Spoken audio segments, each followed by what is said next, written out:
ओम नमो आदेश गुरु जी को प्रणाम। तो प्रेमी भक्तजनों, आज के वीडियो का टॉपिक हमने वीडियो पर ही लिख रखा है। मसान क्या होते हैं, ब्रह्म क्या होते हैं, वीर क्या होते हैं, थान क्या होते हैं, यह इस वीडियो में आपको बताया जाएगा। इनके भीतर अंतर क्या होता है, क्या क्या डिफरेंस होता है इन शक्तियों का, इनके लक्षण क्या होते हैं, काम क्या होते हैं, यह सब इस वीडियो के भीतर आपको बताया जाएगा। तो वीडियो की शुरुआत करते हैं। सबसे पहले हम ले लेते हैं मसान को। बेटा, मसान के विषय में मैंने काफ़ी वीडियो डाल रखी है। बहुत गुड से गुड जानकारी आपको फ्री में मैंने यूट्यूब पे बता रखी है। इन चीज़ों को बताने के लोग हज़ारों रुपए ले लेते हैं, 20,000, 30,000, 50,000, लेकिन हमने बिल्कुल आपको फ्री में ये चीज़ें बता रखी हैं। हमारे यहाँ इलाज का केवल पैसा लगता है, वह भी इतना लगता है कि देवी देवताओं को मनाना पड़ता है, उनको भोग देने पड़ते हैं, प्रसाद देना पड़ता है, उसका आपका खर्चा लगता है। इसके अलावा हम एक्स्ट्रा आपसे कुछ नहीं लेते हैं। हमारी एक निश्चित फीस होती है हर क्रिया की, जो आपसे ली जाती है। तो आज के वीडियो में हमारा टॉपिक है मसान, ब्रह्म, वीर और थान में क्या अंतर होता है। तो यह वीडियो हम शुरू करते हैं। तो सबसे पहले जान लेते हैं मसान का। मसान बेटा 3 प्रकार के होते हैं: कच्चा मसान, पक्का मसान, सिद्ध मसान। इनके विषय में अनेक वीडियो पड़ी हुई हैं। इनकी शक्ति के विषय में बिल्कुल पिछली वीडियो में बताया गया है। मसान बहुत शक्तिशाली होते हैं, खासकर पक्के मसान और सिद्ध मसान, उनकी शक्ति का कोई तोड़ नहीं है। सिद्ध मसान जो होते हैं वो मंत्र ज्ञान, तंत्र ज्ञान, यंत्र ज्ञान, देवताओं और शक्तियों के साथ संबंधित थे। योग का अभ्यास उनका था, तो वह सबसे शक्तिशाली होते हैं। उसके बाद आते हैं ब्रह्म। अब आप पूछेंगे योगी जी ब्रह्म क्या होता है? कई लोगों को पता नहीं होता है। मैं कई लोगों को ले जाता हूँ गंगा घाट पे, पीपल के पेड़ पर, उनको ब्रह्म बाबा को उनकी शक्ति को उतार के पकड़ने के लिए दे देता हूँ। तो वह पूछते हैं कि योगी जी ये ब्रह्म क्या होते हैं, किसको ब्रह्म कहते हैं, क्या ये ब्रह्मा जी हैं, जैसे ब्रह्मा विष्णु महेश होते हैं, तो ये कौन है ब्रह्म? तो उनके मन में जो शंका रहती है, आज उसका निर्मूल निवारण यानी कि जड़ से नाश कर दूंगा मैं उनकी शंका का। तो बेटा ब्रह्म जो होते हैं उनके विषय में आप जान लीजिए। देखिए, आपके गांव में कोई मंदिर है, उस मंदिर में कोई पंडित है, पुजारी है, पंडा है, जो वहाँ पे सेवा करता है। सुबह शाम धूप बत्ती करता है, शंख बजाता है, घंटा बजाता है, वेद शास्त्र आदि का पठन पाठन करता है, हनुमान चालीसा पढ़ता है, रामायण पढ़ता है। इस तरह से वह पूरा दिन भक्ति क्रिया में लीन रहता है, शिव मंत्र का जाप करता है। तो वह ब्राह्मण कुल से होता है, जो पुजारी होता है। तो ऐसे भक्ति करते करते एक समय ऐसा आता है कि उसकी मृत्यु हो जाती है, और मृत्यु के पश्चात यदि उसने ठीक ठाक एज ले ली है, 60, 70, 80 तक वह पहुँच के मरा है, तो वह ब्रह्मदेव के रूप में स्थापित हो जाता है। ब्रह्मदेव ब्रह्म की कैटेगरी में पहली शक्ति होते हैं। ब्रह्मदेव सबसे शुद्ध शक्ति होते हैं। इनके हाथ में पास होता है, इनका सफ़ेद रंग का बाणा होता है, मोटी मोटी इनकी आंखें होती हैं, और ये 60-70 फुट लंबे पहलवान के माफिक होते हैं। इनकी शक्ति अपरंपार होती है। यह हनुमान जी के, राम जी के, शिव के भगत होते हैं, माता दुर्गा के भगत होते हैं। अपने जीवन में इनको ज्योतिष का भी ज्ञान था, पोथे पत्री का ज्ञान था, पूजा पाठ का, हवन का, यज्ञ का, सब कुछ का ज्ञान था। मृत्यु के पश्चात ऐसे लोग ब्रह्मदेव के रूप में स्थापित हो जाते हैं। और उनका स्थान कहाँ होता है? किसी भी देव स्थान पे, किसी भी देवता के मंदिर में जो पीपल का पेड़ होता है उसके ऊपर ब्रह्म बैठते हैं। एक अधिकारी के रूप में इनका पद होता है, उस मंदिर की सुरक्षा का जिम्मेदारी इनके ऊपर होता है। तो ये ब्रह्मदेव होते हैं। पैरों में खड़ाऊ पहनते हैं, सफ़ेद ये जनेऊ पहनते हैं, सफ़ेद लाल रंग का इनका पटका होता है, गमछा होता है गले में धारण करने का, मोटी मोटी आंखें होती हैं, सफ़ेद दाढ़ी और सफ़ेद लंबे बाल होते हैं। तो ये ब्रह्मदेव होते हैं। ये बहुत ही शक्तिशाली और शुद्ध शक्ति होते हैं। तंत्र में जो भी भगत पर्चा बनाता है, यानी कि कागज़ पर लिखकर आपकी समस्याएं बताता है, वहाँ पे हनुमान जी या कोई अन्य शक्ति नहीं होती है, वहाँ पे ब्रह्म बाबा ही यानी कि ब्रह्मदेव बैठकर पर्चा बनाते हैं, आपकी समस्याओं का निवारण करते हैं। तो ये होते हैं ब्रह्मदेव।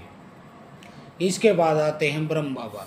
ब्रह्म बाबा कौन होते हैं? भगवान शिव के भगत होते हैं, थोड़ा बहुत नाथ परंपरा से जुड़े होते हैं और वह अघोरी टाइप के, ओगड़ टाइप के साबर मंत्रों का प्रयोग करते हैं। ऐसे ब्राह्मण कुल में जन्मे हुए लोग मृत्यु के पश्चात ब्रह्म बाबा के रूप में स्थापित हो जाते हैं। इनका बगमा बाणा होता है, हाथ में चिमटा होता है, 70-80 फुट लंबे जवान होते हैं, शरीर पर इनके भस्म रमाई होती है, गले में रुद्राक्ष की माला होती है। यह भी पीपल के पेड़ के पास ही बैठते हैं।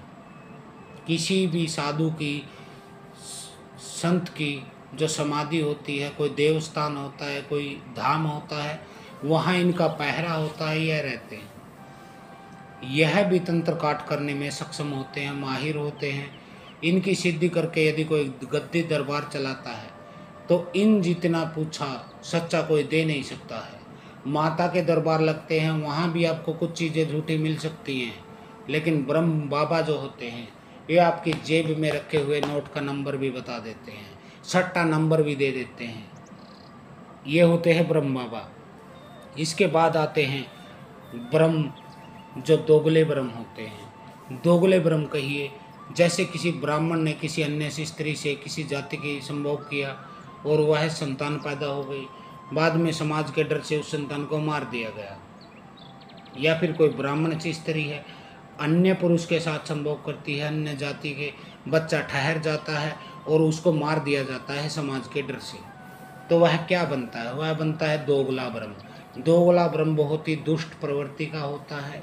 खासकर यह महिलाओं पर चढ़ाया जाता है, उनके साथ गलत संबंध बनाता है, गलत उनको ख्याल लाता है, उनके साथ गलत क्रियाएं रात के समय होती हैं, यानी कि नाभि के नीचे उनको झटके लगते हैं, धक्के लगते हैं और वह पूर्ण रूप से पीड़ित हो जाती हैं। उनके सतनों पर दर्द होता है, नाभि के नीचे दर्द होता है, गर्दन में पकड़ ऐसी जगह पर दर्द होता है। तो ये दोगले ब्रह्म के काम होते हैं। और नंबर 4 पर कौन आते हैं? वह आते हैं ब्रह्म राक्षस। ब्रह्म राक्षस वह ब्राह्मण कुल में जन्मे हुए लोग हैं जो मांस, मदिरा, स्त्री के वेश्यागामी होते हैं, गलत कार्य करते हैं, लालची दुष्ट होते हैं। वह मृत्यु के पास ब्रह्म राक्षस की योनि में सीधा सीधा चले जाते हैं। यह किसी को नहीं छोड़ते हैं। यह पुरुष के ऊपर चढ़ा दिया जाए, इस स्त्री के ऊपर चढ़ा दिया जाए, बच्चे के ऊपर चढ़ा दिया जाए, यह दुष्ट प्रवृत्ति के ब्रह्म होते हैं। ब्रह्म राक्षस इन्हें बोला जाता है। यह गर्भ में पल रही संतान को भी मार देते हैं। आपके घर में गाय है तो उसको भी मार देते हैं। इनको शुद्धि अशुद्धि, पाप पुण्य कुछ समझ में नहीं आता है। यह दुष्ट प्रवृत्ति के होते हैं। इसके बाद हम बात कर लेते हैं वीर की। बेटा, वीर वह कैटेगरी होती है, जैसे युद्ध में लड़ते हुए हमारे जो राजा महाराजा थे, सेनापति होते थे, कोतवाल होते थे, वह युद्ध में लड़ते लड़ते मारे गए थे। जैसे अनेक आपको उदाहरण मिल जाएंगे वीरों के, जैसे कोलवीर हैं, जम्मू कश्मीर की तरफ कालीवीर बोला जाता है, जाहर वीर गोगा जी हैं बागड़ वाले, 5 बावरी हैं, सब्बल सिंह बावरी, केसरमल बावरी आदि। ऐसे अनेक वीर हैं। नाहर सिंह वीर हैं, भज्जूमल कोतवाल हैं, रत्ना जी भंगी हैं। इनके वीर की श्रेणी में आते हैं जो युद्ध में लड़ते लड़ते मृत्यु को प्राप्त हो जाते हैं। तो इनके शव को दफनाया नहीं जाता है, इनके शव को जलाया नहीं जाता है, इनको दफना दिया जाता है, इनकी मैडी बना दी जाती है, समाधि बना दी जाती है, थान बना दिया जाता है और इनकी पूजा होती है। फिर यह तंत्र को काटने में काम आते हैं, चौकी दरबार में लगाने में काम आते हैं। इनके स्थानों पर मेले लगते हैं। अनेक परिवारों के यह कुल देवता के रूप में स्थापित है। ऐसे अनेक वीर हैं। और वीर जो होते हैं बेटा, वो जद्दी होते हैं, लड़ना जानते हैं, वो उल्टे नहीं हटते हैं, पीठ नहीं दिखाते हैं। वीर काम किसके आते हैं, क्या करते हैं? वीर तंत्र हटाने के, भूत प्रेत को पीटने के, मार लगाने के, घर पे पहरा देने के, इस तरह के उद्देश्य में काम आते हैं। वीरों के संबंध में एक बात है, यह स्त्री पर नहीं चढ़ते हैं। कभी भी कोई भी वीर किसी भी तांत्रिक के भोग से, मंत्र से, प्रसाद से कितना भी प्रसन्न हो जाए, वह किसी स्त्री पर, किसी कन्या पर, किसी लड़की पर नहीं चढ़ेगा। वीरों के अंदर एक मर्यादा होती है। इसके अलावा जो मुस्लिमों की मज़ार बनी हुई होती है, इनके जो सैयद बोलते हैं इनको, यह इस कैटेगरी में आते हैं। अब हम बात कर लेते हैं थान की। थान क्या होते हैं? अक्षत्रिय कुल में जन्मे हुए लोग होते हैं जो बड़े ही लड़ाकू थे, लड़ाई युद्ध करना इनका पेशा था, सेना में भर्ती होना इनका कार्य था। यह मृत्यु के बाद क्या बनते हैं? ये बेटा थान बन जाते हैं। युद्ध में लड़ते हुए शहीद हो जाते हैं। इनकी लाश आती है तिरंगे में लिपट के। अभी तो तिरंगा हो गया, पहले के समय की जो थान है उनका कुछ और झंडा होता होगा। अब हम किस किस के झंडे उठाते फिरे, किस किस की आपको हिस्ट्री बताते फिरे, हम खाली आपको प्रक्रिया बताएंगे। तो इनका शव आता था घर में शहीद के रूप में, और गांव में इनका थान बोला जाता है, कई जगह स्थान बोला जाता है, कई जगह मैडी बोला जाता है, कई जगह इनकी समाधि बोला जाता है। तो इनको भी जलाया या नहीं जाता है, इनकी स्थान स्थापित कर दिया जाता है। वहाँ पे इनके जो जन्म दिवस था, मृत्यु दिवस था, शहीदी दिवस था, उस पर मेले लगते हैं और लोग अपना प्रसाद चढ़ाने आते हैं, भोग चढ़ाने आते हैं, माथा इनके चरणों में रखने आते हैं। यह जाति आधारित होते हैं थान। तो ज़्यादातर यह अक्षत्रिय समाज के ही कुल देवता के रूप में प्रसिद्ध हो जाते हैं। अब मैंने सभी चारों के बारे में आपको बता दिया। अब मैं इनके बारे में अंतर बता देता हूँ। देखिए, मसाण जो होते हैं, मसाण तो हर विद्या में चलते हैं। मैली विद्या में चलते हैं, कुचैली विद्या में चलते हैं, गंदी विद्या में चलते हैं, घटिया विद्या में चलते हैं, शुद्ध विद्या में चलते हैं, हर जगह मसाण चलते हैं। इनका कोई सानी नहीं है, तंत्र में इनका कोई मुकाबला नहीं है। मसाण यदि सिद्ध है तो वह जिन तक को पकड़ लेता है। कई लोग बोलते हैं गुरुजी हमारे घर पे जिन की शक्ति है, चढ़ गई है इस स्त्री के ऊपर और इसको हटा नहीं पा रहा है तो कोई। तो मैं बोलता हूँ बेटा, मसाण जो होते हैं ना, सिद्ध मसाण, वह जिन को घसीट कर लाते हैं आपके घर से, बशर्ते आपके भगत के अंदर इतनी शक्ति, इतना बल, इतना ज्ञान, इतना पौरुष, इतना ओज, इतना ओरा, इतना ओरा मंडल आपके भगत के अंदर होना चाहिए। मसाण घसीट कर लाते हैं जिनको और खबीज को। तो यह मसाण होते हैं। मसाण की शक्ति विशाल है। पिछली वीडियो में मैंने आपको बताया कि मसाण की शक्ति क्या है। अब बात कर लेते हैं ब्रह्म की। ब्रह्म की मैंने आपको बता दिया, यह ब्राह्मण कुल से जन्मे हुए होते हैं, पीपल के पेड़ पर रहते हैं। अक्षेत्र के भूत प्रेतों को ये अपने पास में, इनके पास पास होता है जिसमें ये जकड़ लेते हैं किसी भी शक्ति को, ये बांध कर अपने पीपल के पेड़ पर बिठा लेते हैं। बशर्ते आपके भगत के अंदर इतना ज्ञान हो, और ओरा हो, दम हो, ओज हो, ब्रह्म के साथ उनके संबंध हो। और ब्रह्म किसके साथ संबंध रखते हैं बेटा, यह भी क्लियर कर देता हूँ। जो भगवान राम का, हनुमान जी का, शुद्ध सात्विक शक्तियों का जो भगत है, ये केवल उसी के साथ देते हैं, उसी के कहने पर काम करते हैं, उसी के घर चौकी दरबार लगा देते हैं। बालाजी में जो जो परहेज हैं, जैसे प्याज, लहसुन, शुद्धि अशुद्धि, सब चीज़ ब्रह्म देखते हैं, क्योंकि ये ब्राह्मण कुल से होते हैं, बिल्कुल शुद्ध देवता के रूप में होते हैं। इसलिए कोई ऐसा भगत, तांत्रिक, ओझा, गुनिया, शोका, बाकी जो कि तामसिक गतिविधियों में पाया जाता है, तंत्र मार्ग पे चला हुआ है, क्योंकि तंत्र मार्ग पे 3 चीज़ तो अनिवार्य हैं ही। पहली चीज़ है मांस, दूसरी चीज़ है मदिरा, तीसरी चीज़ है मैथुन यानी कि सेक्स। इन 3 चीज़ों के बिना तंत्र नहीं चलता है। आपको कोई मूर्ख बना सकता है, बेवकूफ़ बना सकता है, उसको अल्प ज्ञानी हम कहें, मूर्ख कहें, कुछ भी कहें, लेकिन बेटा तंत्र 3 चीज़ों पर ही चलता है।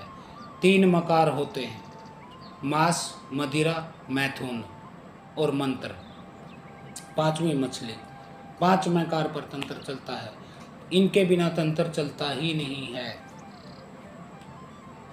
तंत्र चलता ही नहीं है 5 मकार के बिना।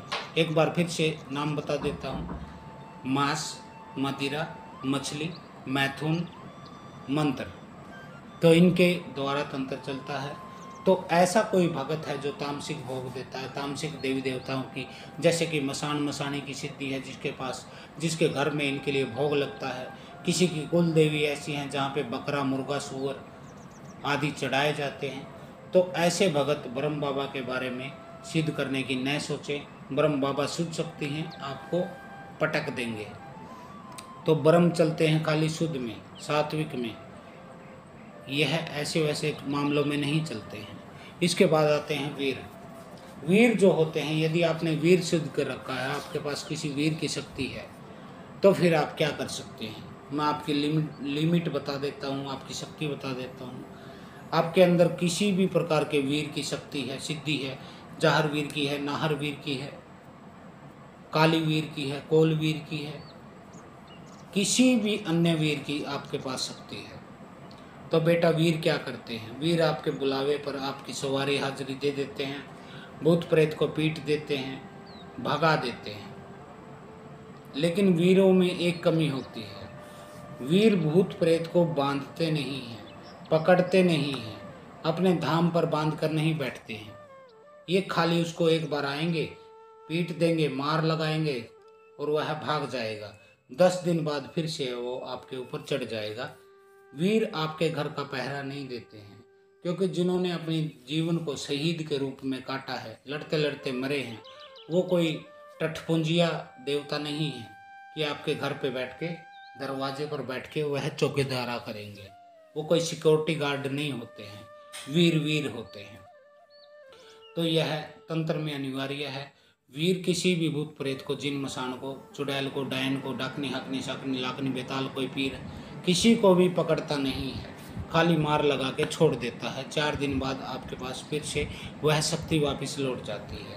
और थान जो होते हैं, थान अक्षत्रिय कुल में युद्ध में लड़ते हुए मरे थे, या फिर हथियारों का अभ्यास करते हुए मृत्यु हो गई थी, वह थान बनते हैं।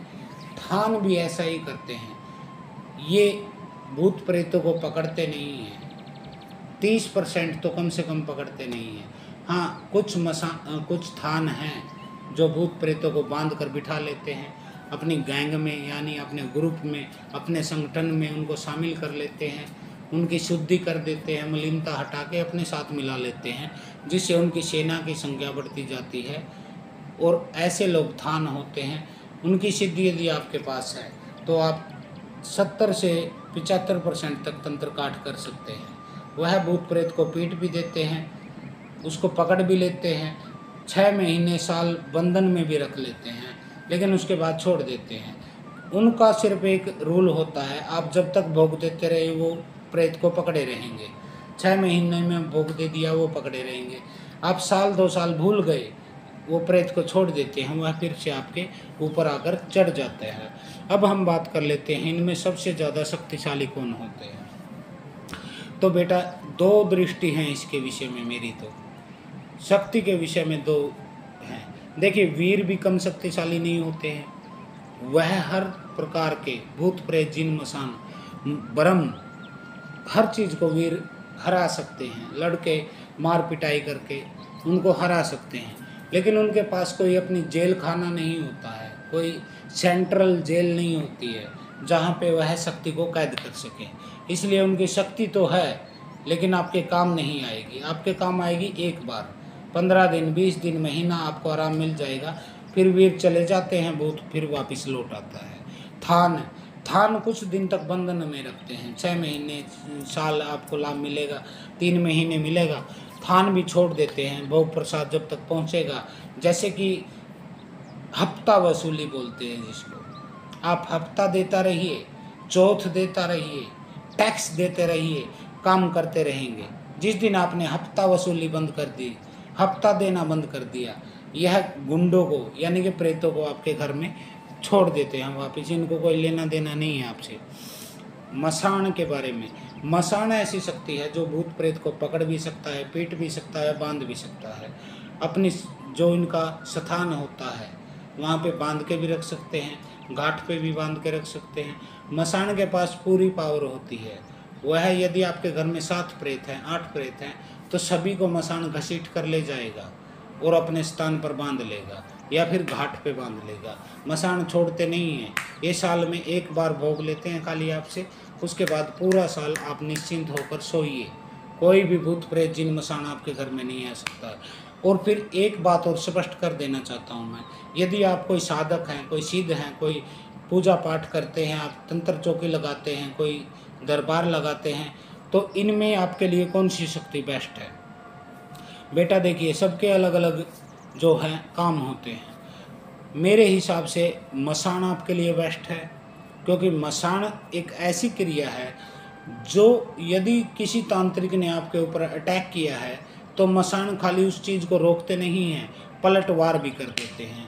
मान लीजिए आप भगत हैं, तांत्रिक है, ओझा है, गुनिया शोका है, आपकी कहीं खिंच गई दूसरे तांत्रिक के साथ, इलाज करते समय टकरा रही हैं आपकी शक्तियाँ, तो यदि आपके पास मसान सिद्ध है तो वह आपके ऊपर कोई भी देवता भेजेगा, देवी भेजेगा, शक्ति भेजेगा, मसान उस शक्ति को रोक देगा।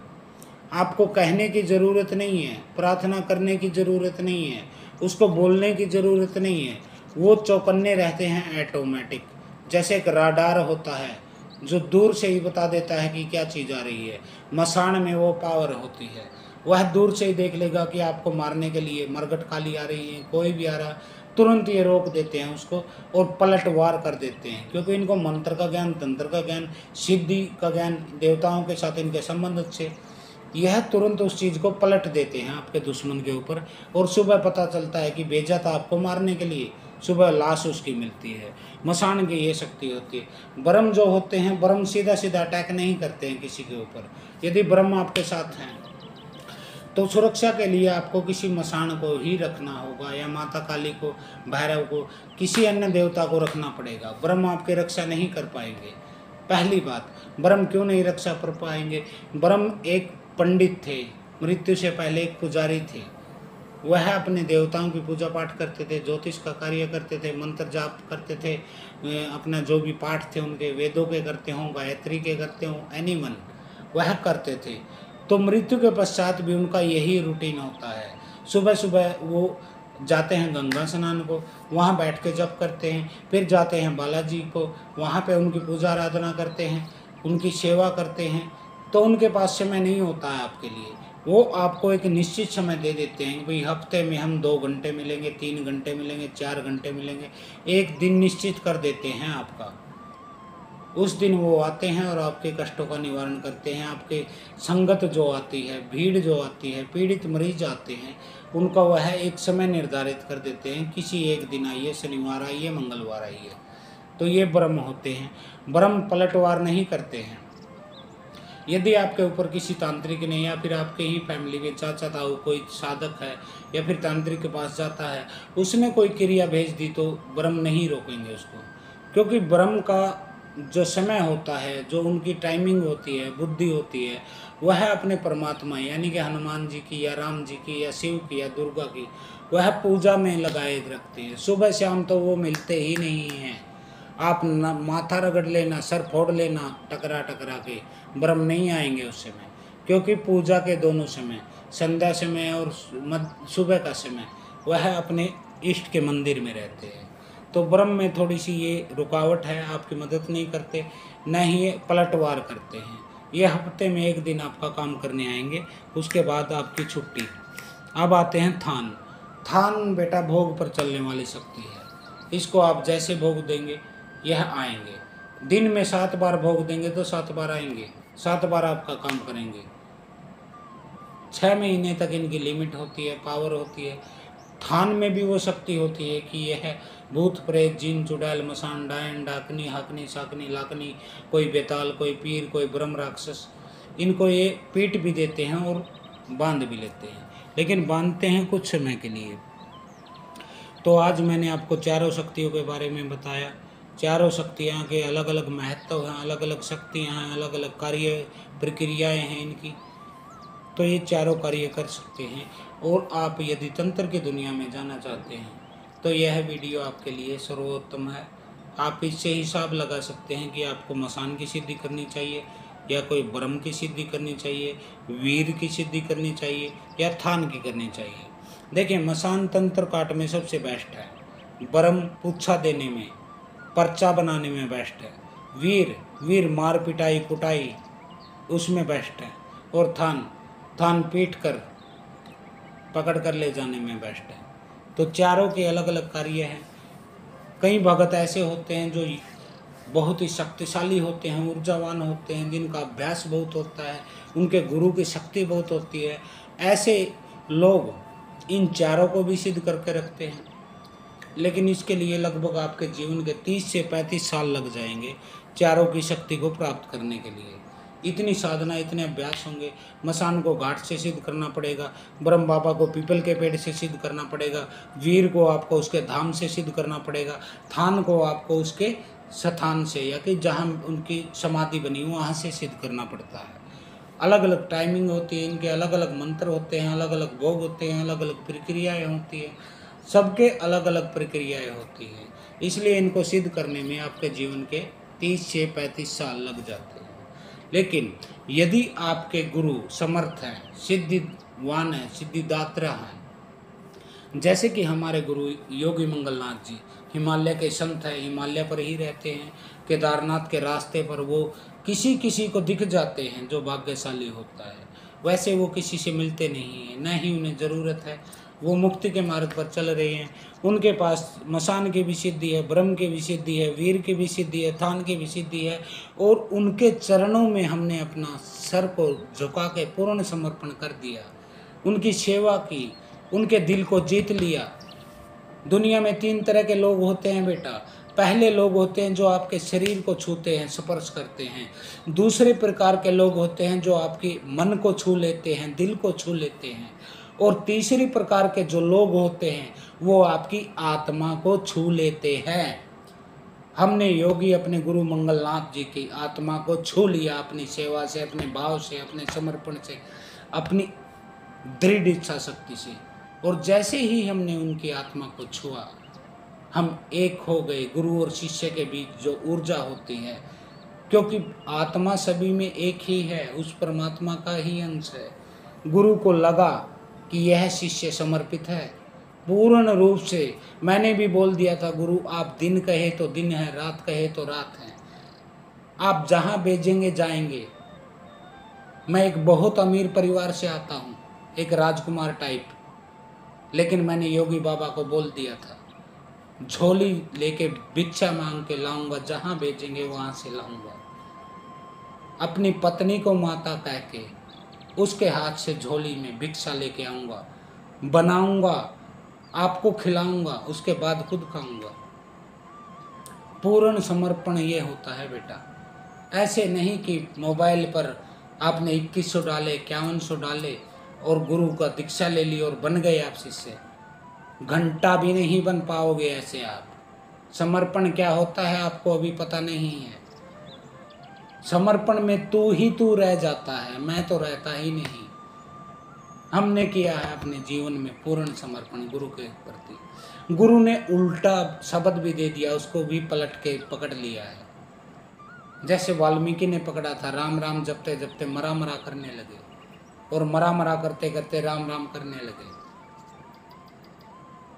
समर्पण यदि गुरु के प्रति है तो 1 मिनट नहीं लगती है आपको सिद्धियाँ प्राप्त करने में। हमने भी कोई बहुत ज़्यादा सिद्धि नहीं की थी पहले, लेकिन योगी बाबा मंगलनाथ के आशीर्वाद से मैं उनकी शक्तियों को यूज कर सकता हूँ। एक बार प्रार्थना करनी होती है खाली अपने मन से कि हे योगी बाबा, हे गुरु मंगलनाथ, आपकी इस सिद्धि की फिलहाल मुझे ज़रूरत है, यह करना चाहता हूँ, तुरंत वह चीज़ आ जाती है। गुरु से जुड़ना अलग चीज़ है। अनेक लोग मेरे पास आते हैं, वो गुरु जी करते हैं, लेकिन परीक्षण करने आते हैं, देखने आते हैं कि क्या यह गुरु सही है। उन मूर्खों को ये नहीं पता कि तुम खुद ही जीवन में पीड़ित हो, तुमने कभी जीवन में कुछ अच्छा नहीं किया है, न ही आगे बढ़ पाए हो, सबसे नीचे घसीट गए हो, सबसे पिछड़े हो तुम। और तुम्हारे अंदर इतनी बुद्धि विवेक है कि तुम गुरु को पहचान लोगे कि क्या गुरु सही है, क्या गलत है। बेटा, शिष्य गुरु को कभी नहीं ढूंढ सकता है, कभी नहीं ढूंढ सकता है। हमेशा गुरु ही शिष्य को ढूंढता है। हजारों किलोमीटर दूर बैठे भी वह खींच लेता है अपनी तरफ, जैसे एक चुंबक लोहे को खींच लेता है। यदि गुरु सच्चा है, गुरु के अंदर वो वेग है, वो आत्मा, वो ऊर्जा, वो प्राण है, तो वह आपको कहीं बैठे हो, आप मॉरिशस में बैठे हो, आप सिंगापुर में बैठे हैं, आप अमेरिका में बैठे हैं, कनाडा में, जापान में बैठे हैं, यदि गुरु के अंदर दम है, वो सिद्ध योगी है, उसके गुरु समर्थ हैं, तो वहाँ से भी आपको खींच लेंगे वो। उनके अंदर इतना आकर्षण, इतना समर्पण होता है। तो यह होती है गुरु की विद्या। गुरु ही परमात्मा। संसार में यदि रहना है तो आपको दो ही रास्ते हैं आपके पास, एक सतमार्ग पर और एक आपके मार्ग पर। आपका मार्ग को मैं झूठा मार्ग नहीं बोलूँगा, क्योंकि मुझे कोई अथॉरिटी नहीं है आपको झूठे मार्ग बोलने के लिए। हो सकता है मैं ही गलत मार्ग पे हूँ, आप सही मार्ग पे हो, तो मैं कोई जज करने वाला, कोई जज थोड़ा ना परमात्मा की तरफ से बैठा हूँ। लेकिन दो ही मार्ग हैं। एक सत्य मार्ग मैं जिसे बोलता हूँ, जो गुरु आपको प्रदान करता है, उसकी शक्ति, उसका ज्ञान, उसका अनुभव आपके जीवन में काम आता है। और दूसरा मार्ग आपका है, आप किसी भी तरह चले, अपनी मर्जी से चले। अपनी मर्जी से चले हैं तभी तो आज कष्ट भोग रहे हैं। मेरे पास लोग आते हैं जो कहते हैं गुरुजी मैं ऐसे पीड़ित, पैर से पीड़ित, कमर से पीड़ित, योनि से पीड़ित, लिंग से पीड़ित, माथे से पीड़ित, कंधे से पीड़ित, हाथ दुखते हैं, पैर दुखते हैं, जलन होती है। तो क्यों होती है? मैं सिर्फ एक ही बात कहता हूँ उनको, बेटा देख, यदि तुम्हें परेशानी हो रही है जिंदगी जीने में, तो इसका सीधा सीधा मतलब है कि तुम्हारे जीने के तरीके में कोई ना कोई भूल हो रही है। क्योंकि जब तक आपके जीने के तरीके में भूल नहीं होती है, आप पीड़ित नहीं होते हैं। हम क्यों नहीं पीड़ित होते हैं? क्योंकि हमें अपने जीने के तरीके को सदमार्ग पर ले आए हैं। सदमार्ग पर हम स्वयं नहीं ला सकते थे।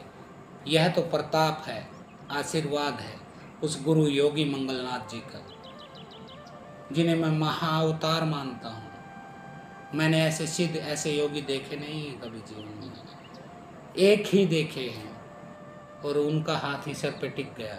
यह मेरा सौभाग्य था, मेरी कुल देवी का प्रताप था, मेरे कुल देवता की, जाहरवीर बाबा के, जो नाथवंत के, नाथ पंथ के सिद्ध योगी गोरखनाथ जी के आशीर्वाद से ही पैदा हुए थे। उनका खिंचाव था, मेरे पितरों का, क्योंकि हमारे यहाँ नाथ परंपरा चलती है। हमारे गांव में दो दो बड़े बड़े अखाड़े, डेरे हैं नाथों के। बचपन से ही हमारे पूर्वज 7 पीढ़ी से वहाँ पर माथा टिकाते हैं, भोग प्रसाद देते हैं, पूजा करते हैं, उनके स्थान को धोते हैं। आज 7वीं पीढ़ी में जाके हमें उसका फल मिला है। उस नाथ परंपरा में हम दीक्षित हो गए। अनेक लोग तो भागे फिरते हैं इधर उधर, घर बार छोड़ देते हैं, सन्यासी हो जाते हैं।